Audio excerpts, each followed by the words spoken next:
I was jolted back to task by the landing gear locking in place beneath me. I finished stuffing my sleeping bag away and turned to my now mostly deflated air mattress. Man, y'all, I fucking loved flying cargo.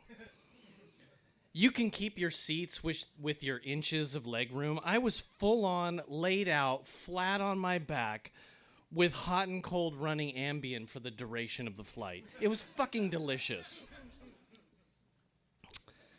The gray hull of the C-17 Globemaster descended through the inky blackness of the North Carolina night to a deserted apron on a tarmac where customs officials were waiting.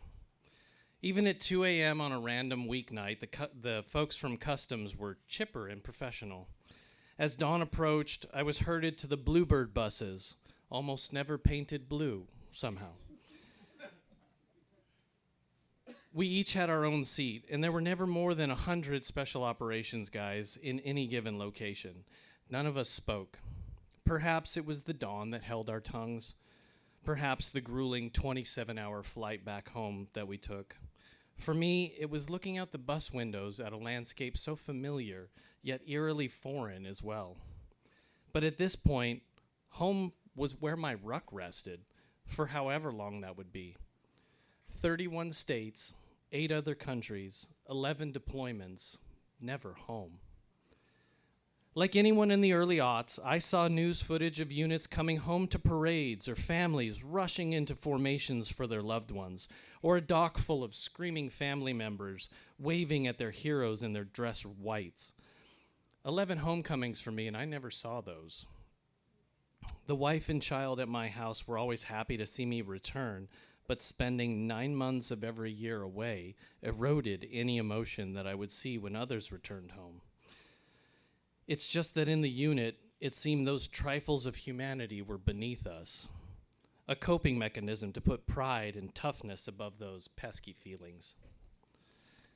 This was my last deployment in homecoming. That trip to Afghanistan was violent. 2 of my guys didn't come home, along with 2 of our dogs. I had 2 other guys wounded and another wounded dog. Busy trip for me, the medic. My heart was broken. I had childhood issues of abandonment arise, and my fear gave me a rage that always searched for justification. But I unconsciously kept all that stuffed away like I was doing to my sleeping bag. You see, a machine gun opened up in a near ambush, tagging Chad and Bodie and killing Aaron. Jared was killed in a friendly fire incident while we raided a compound. 2 of our other pups were killed in a cave and a tunnel, respectively. There was little I could do medically. The impotence I felt wouldn't surface for a year, but it would last for a decade. But my guys, in their search for why our teammates died, decided it was my fault, and I became the scapegoat. Not the guys who actually shot the people, but me. My betrayal was crushed by my logic saying I could no longer support my dudes if they couldn't believe that I could do my job. We could only charge a dug-in position and face the worst if we believed we had the best behind us in support. Shame coursed through me as I realized I could not be that what if in the back of my teammates' minds. I was too out of touch with anything close to emotions to process it or ask for help, so I left the unit, tattered, alone, and bereft of future plans. My reputation toxic, I moved on to riding a desk and holding office hours at an ROTC program, just in case students had questions about what their service might look like. I sat in silence while no one came. Pissed off and depressed at not being in the fight anymore, I paced my department. I couldn't sit still, I couldn't sleep, and I knew I was fucked. I drove through campus, and I noted as the students on their bicycles careened in and out of the roads and around cars, not heeding any lights or signage. Behind the wheel of my pickup, I was awash with memories of being in my Hilux truck, swarmed by motorcyclists in Kabul and Kandahar. I pictured what injuries the student cyclists might sustain if their carelessness put them under my truck tires. My heart raced. I sweat through my shirt. I am not there. I came back to reality, parked in one of the myriad Soviet-looking concrete garages, and walked across campus to my office. The pattern of my uniform could not have been more antithetical. Forest camo for a campus full of stark buildings. Being on post where everyone was in uniform made uniforms, well, uniform. But being in a California town on a college campus in head-to-toe camo, I stuck out like a sore thumb. I angrily decided the entire campus was a bunch of leftist, libtard, anti-military people, and I was better than all of them for it. Clearly, this was not home. I got to my office and began the majority of what was supposed to be a 3-year gig, doing nothing with all day to do it. All the time in the world to go over all of my deployments with a fine-tooth comb. It came as no surprise when I was diagnosed with PTSD 1 fucking month later. Too much downtime. I was like a classic car. I needed like regular running, otherwise I would completely break down. And break down I did. My soul hurt and I could get no rest. So one day, I decided at 7 a.m. that I needed vodka to help me to get to a place where that bullet sounded better. But when I failed to show up to work, my XO came to my apartment looking for me.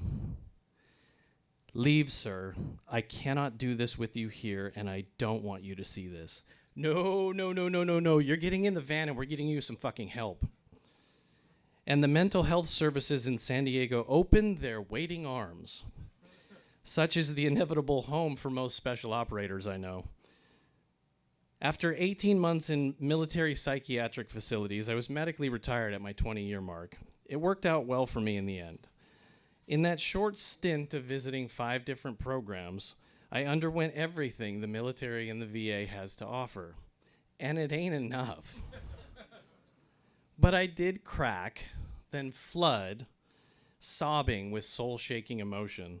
All that was buried came to the surface, like one of those zombie flicks where everything, they just pop out of the fucking woodwork. Much of it vented and processed, I was released and on my own. I spent so much time as an inpatient that when I retired, I went to school and I became a counselor. 'Cause yeah. My first gig was with a 6-month inpatient drug and alcohol program where we had about 100 dudes and 30 women on any given day.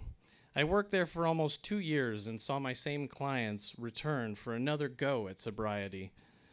They always looked worse. And although only months had passed, they seemed to have aged impressively.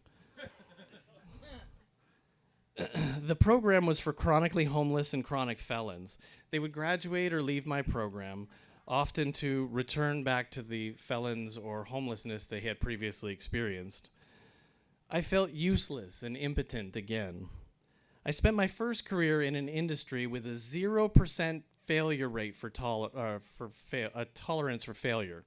And in this current industry, it had a 90% accepted failure rate. And like, I couldn't do that. My coworker would attempt to allay my frustrations, telling me that we don't fix anyone, ever. Our purpose was to hold space for people, plant seeds in the mind and the soul, and ultimately delay death. And although noble and 100% correct, I just wasn't at a place mentally, emotionally, or spiritually where I could do that. So this was not a home. So next I became a corporate butterfly, lazily meandering through jobs like flowers in a garden. I worked in e-commerce and pharma and biotech and business development and project management and operations. It's all bullshit. Nothing felt right. No office felt like my old team room, like home. In my former career, I was used to pushing myself, physically and mentally, beyond limits to get the job done. The job of national security during a time of war. Being in a cube farm of administrative crap, pushing folks beyond their limits for a P&L statement was unconscionable to me. I had to keep moving. So 5 years later, This bead of sweat trickled into my ear canal.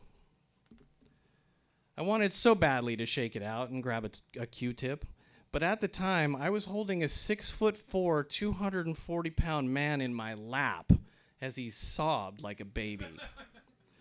His decades of trauma welled up and spilled over in snot bubbles and chest-racking sobs, and I was there for it. All of it. That man trusted me enough to let it all out, finally. Although it wasn't anything about me or anything I said that made the transformation happen. It was the psychedelics.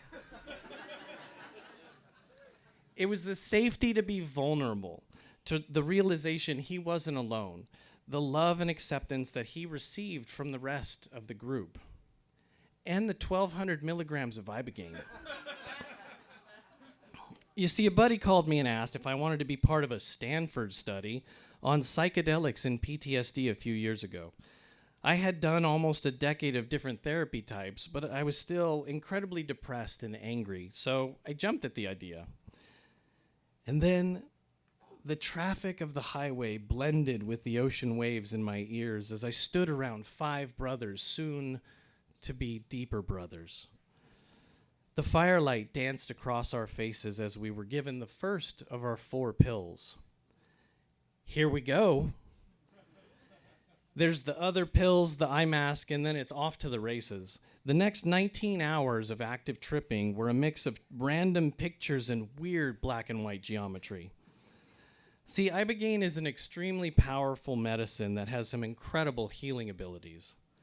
This ain't just me talking here. It's what the Stanford study results show. For me, it shifted my perspective on issues such that I could let them go finally. It shut down the horrible voices in my head that I just couldn't control. It reached down into my soul and scooped out the rot and the bad. The medicine didn't erase what happened to me. My traumas didn't go anywhere. But the table enlarged enough so that I could have guests over again.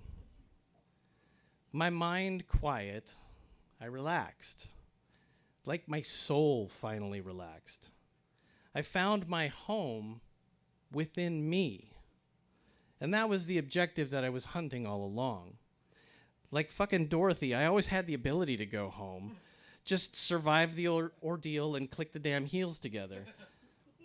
I started working at those retreats a couple of times per month, and I love it. I feel competent and confident in my role there.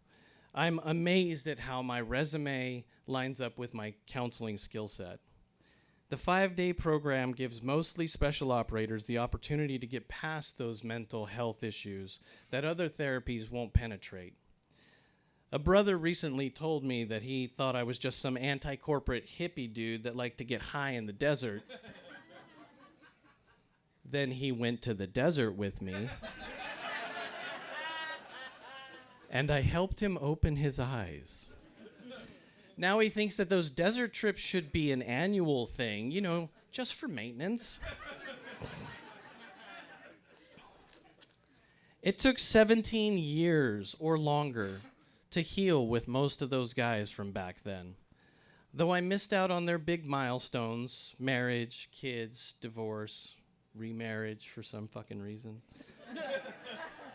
I was able to see some of their retirement ceremonies as their guests, no less. Time takes time, you know. We all needed to process the wars in our own ways. Stateside is a location. Home is the objective. Thank you. Put your hands together for Joe Hudak.